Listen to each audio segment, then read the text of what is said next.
पढ़ाई करने बैठते हैं तो नींद आ जाती है, नींद नहीं भी आती है तो कुछ समझ में नहीं आता, समझ में भी आ जाता है तो याद नहीं रहता, याद करके जाते हैं तो परीक्षा में इतना डर जाते हैं कि सब भूल जाते हैं। अरे भाई, तुम आदमी हो या पजामा हो? ये वीडियो तुमने क्या सुनने के लिए खोला था? कि तुमको कोई जड़ी बूटी बता देंगे कि ये घोलकर खा जाओ तो नींद नहीं आएगी, सब समझ में आ जाएगा, एग्जाम में टॉप कर लोगे। अगर सच में यही सब सोचकर वीडियो देख रहे हो तो बहुत बड़े बेवकूफ हो तुम। पहले तो मुझे ये बताओ कि क्या तुम मंदबुद्धि हो? अगर ऐसा है तो ये वीडियो तुम्हारे लिए नहीं है, फिर तुम आराम करो। लेकिन अगर सब कुछ सही है तुम्हारे दिमाग में तो फिर इतनी समस्याएं क्यों है तुमको? आज मैं तुमको ये सब नहीं बोलूंगा कि पढ़ाई करने का क्या फायदा होता है, अच्छा भविष्य बन जाता है, सब लोग तुम्हारे चरणों में गिर जाते हैं, तुम कलेक्टर बन जाओगे, क्योंकि मुझे मालूम है कि ये सब नहीं होगा। क्योंकि जिनके साथ ये सब होना है वो YouTube पर ये सर्च नहीं करते कि पढ़ाई करते समय नींद आती है, सुबह उठ नहीं पाते, पढ़ाई में मन नहीं लगता, पढ़ाई करने के बस की नहीं होती। वो लोग या तो YouTube चलाते ही नहीं, क्योंकि उनका पूरा समय या तो पढ़ाई में निकलता है या फिर वो YouTube पर कोई पढ़ाई का टॉपिक समझ रहे होते हैं। और यहाँ आप हो कि खुद की समस्याओं से ही नहीं निकल पा रहे। अपनी प्रॉब्लम का सोल्यूशन भी आपको दूसरों से ही चाहिए। आप खुद नहीं पढ़ पा रहे हो, आपको नींद आ रही है तो ये तुम्हारे अंदर की समस्या है ना।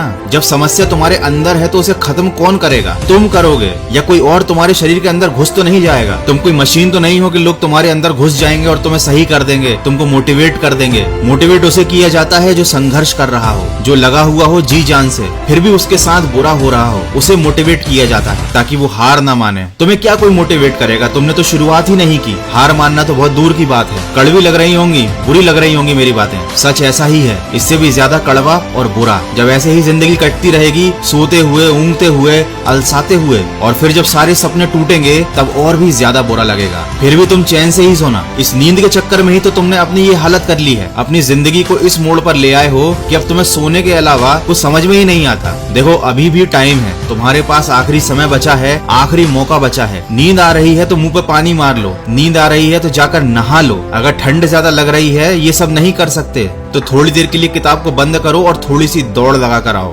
सारी नींद भाग जाएगी। फिर से पढ़ने बैठ जाओ, फिर दौड़ कर आओ, फिर किताब के साथ में बैठो, फिर थोड़ा दौड़ो, फिर थोड़ा पढ़ो। जब थक जाओगे तो पढ़ाई भी हो जाएगी और रात में ऐसी नींद आएगी जो जिंदगी में कभी नहीं आई होगी। और दिल को सुकून भी होगा कि जितनी पढ़ाई करनी थी उतनी पढ़ाई भी हो गई। अरे ऐसा अफसोस करके क्यों सोना कि पढ़ाई करनी थी लेकिन पढ़ नहीं पाए, पढ़ने की बजाय सोने लग गए। इससे तो अच्छा है ऊपर वाला तरीका, आजमाओ, थोड़ी दौड़ लगाओ, थोड़ी पढ़ाई करो, क्योंकि मोटिवेशनल वीडियो सुनने से तुम्हारी नींद नहीं भागेगी। यहाँ तुमने अपना मोबाइल साइड में रखा और वहाँ तुम्हारी आंख बंद। बहुत से लोग बहाना बनाएंगे कि हम दौड़ भी नहीं सकते, तो भैया नाच लो थोड़ी देर, गाना गा लो, गाना बजा लो, 15 मिनट पढ़ाई करो, 5 मिनट नाचो, फिर 20 मिनट पढ़ाई करो, फिर 5 मिनट नाचो। क्या पता तुमको ऐसे ही पढ़ाई करने में मजा आने लगे। आज बहुत से लोग सोच रहे होंगे कि मन की आवाज वाले सर शायद पागल हो गए हैं। पागल नहीं हुआ हूँ, तुमको पागल होने से बचा रहा हूँ। तो जल्दी से वीडियो को बंद करो और जो बताया है वो करना शुरू करो।